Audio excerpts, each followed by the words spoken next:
Todo balita. Todo balita. Patay ang isang lalaking motorista. Ito'y matapos barilin sa ulo sa kahabaan ng National Highway sa Barangay Caano, Kalibo ngayong umaga. Kinilala ang biktimang si Julius Cuesta, 30 anyos, isang kolektor at residente ng Barangay Tambak sa bayan ng New Washington. Sa salaysay ng tricycle driver na saksi, nag-overtake sa kanya ang biktima at sinundan ito ng dalawang motorista. Dinikitan nila ang motor nito at doon na siya nakarinig ng putok.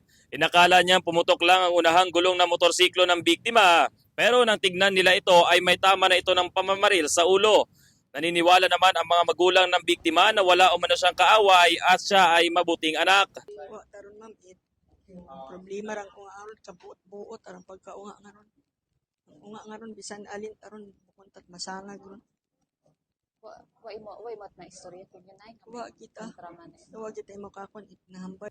Wala din umanong record sa barangay ang biktima ng anumang kriminalidad. Samantala, patuloy pa sa ngayon ang investigasyon ng kapulisan para matukoy ang pagkakakilanlan ng suspect. Para sa Todo Balita, ako si Katodo Kirby Rebesencio ng Radyo Todo, kaibigan mo.